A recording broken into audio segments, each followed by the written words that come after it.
Labdien, 6. klase! Turpinām mūsu stundas informātikā. Pagājušajā stundā mums bija pirmais pārbaudes darbs programmā Excel, kurā mums bija jāveic dažādi uzdevumi saistīti ar aprēķinu veikšanu un tabulas noformēšanu. Šodien mēs turpinām un mēs mācīsimies par diagrammu, jeb vēl kādreiz saka lietišķo grafikas veidošanu programmā Excel. Kas tad ir diagramma? Diagramma ir skaitļu attēlojums vizuālā formā. Vai tas ir stabiņu veidā, vai aplīša jeb sektoru veidā, vai tas ir līniju veidā, vai joslu veidā. Šīs visas lietiņas mēs tagad arī apgūsim. Ķersimies pie lietas.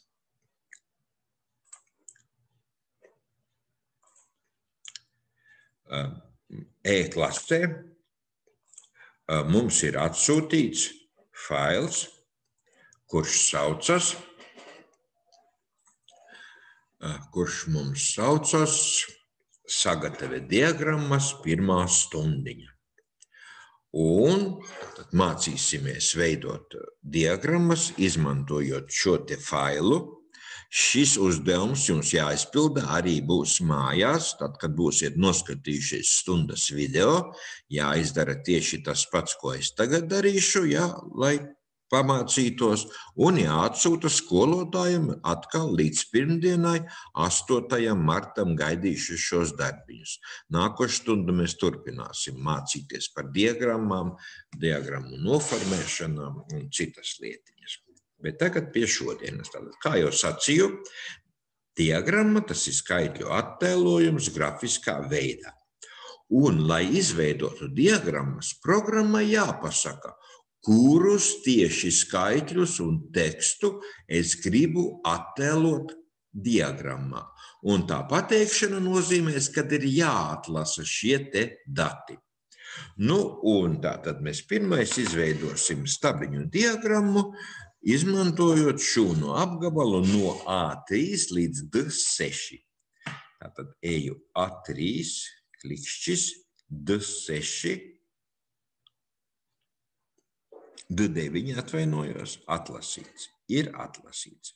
Lai ievietotu diagrammu, jāiet cilne ievietošana, jāatrod diagrammu sadaļa, un jāatrod stabiņu diagramma, jāuzklikšķina divdimensiju stabiņš. Lūk, man ir izveidota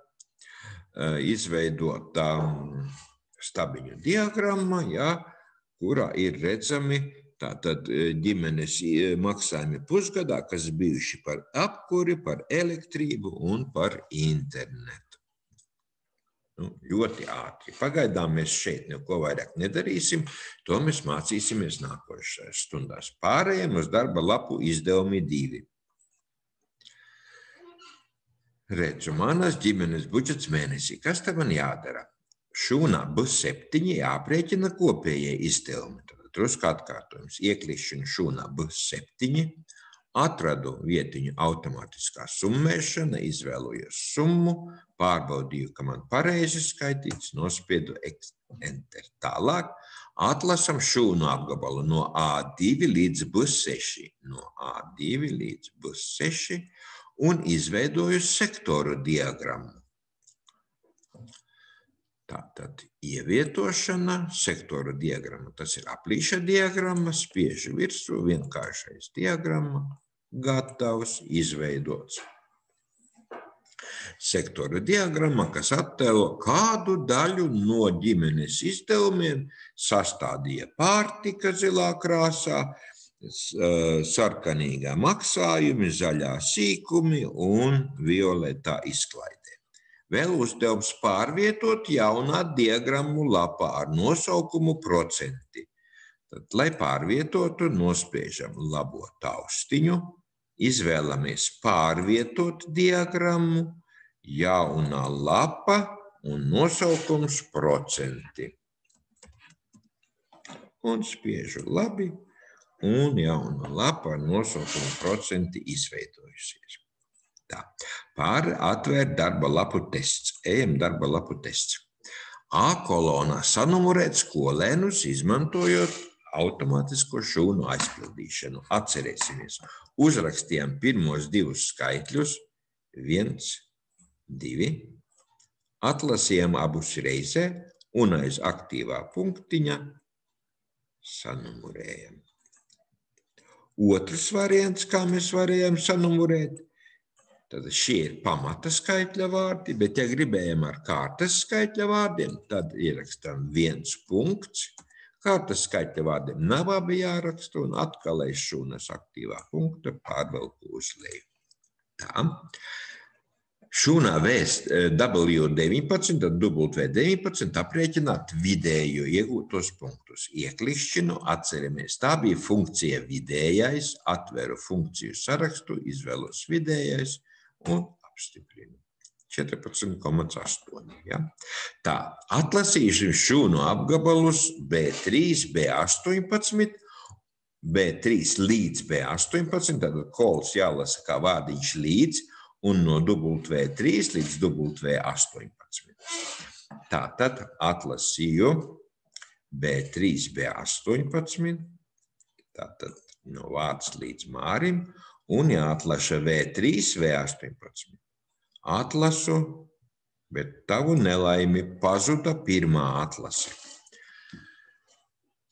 Un atcerēsimies, pirmajā stundā jau tiku stāstījis, bet varbūt ir piemirsies, ja jāatlasa tādi apgabali, kas neatrodas blakus, tad vispirms atlasu pirmo apgabalu, uz klaviatūras nospiežu taustiņu CTRL, kurš atrodas klaviatūrai apakšējā kreisajā stūrītī, turu to nospiestu un atlasu šūnu apgabalu no W3 līdz W18. Uzdevums izpildīts. Un jāizveido joslu diagramma. Ievietot, atvēršu vaļā šeit, tad tur, kur ir stabiņu diagrammas, atveru, atrodu 2D josla, nospiežu un diagramma kārtībā. Aizvelku blakus tabulai. Tālāk atvērt darba lapu temper 1. Atveru darba lapu temper. Tātad kolonā Z aprēķinot vidējo diennakts temperatūru. Ieklikšķinu, atveru, vidējais, apstiprinu.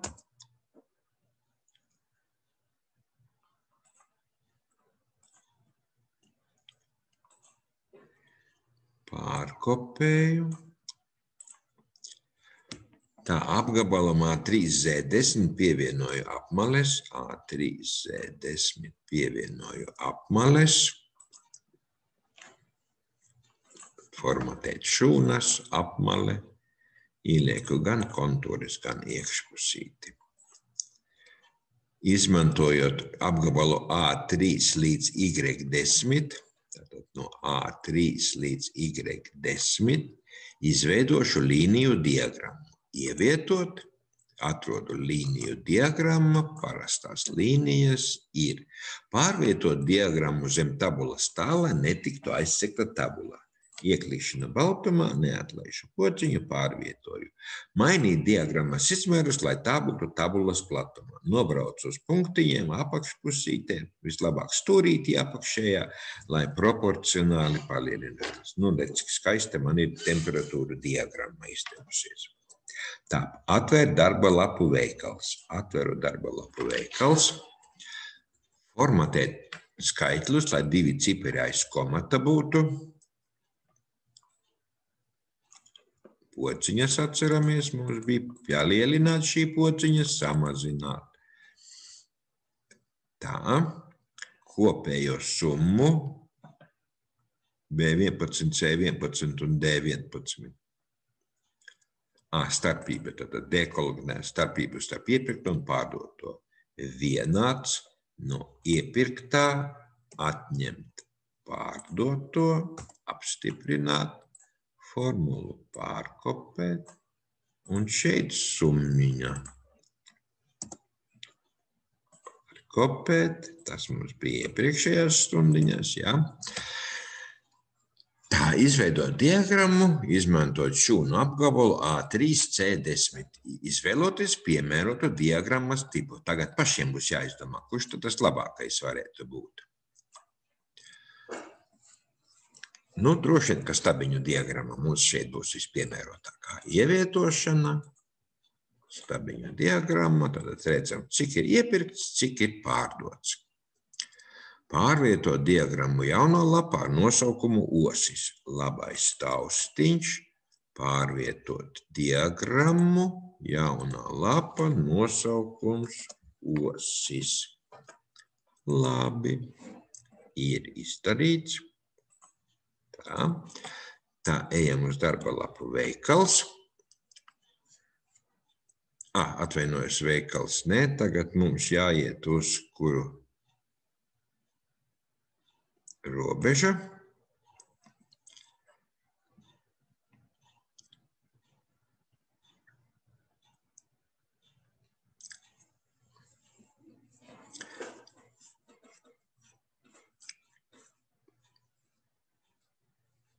Šo uzdevumu laikam atstāsim uz nākošo stundu.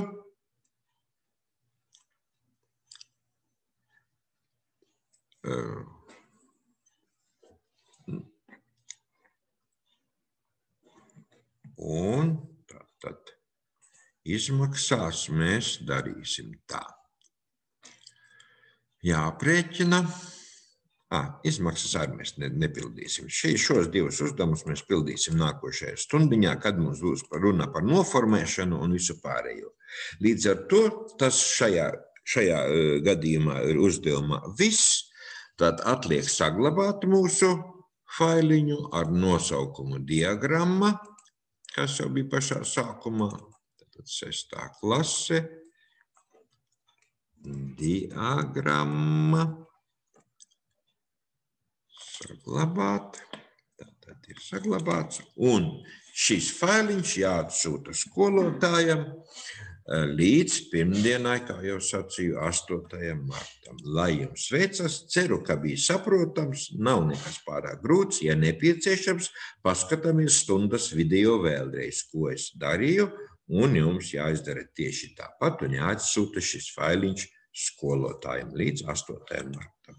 Lai jums veicas, veiksmi darbiņā!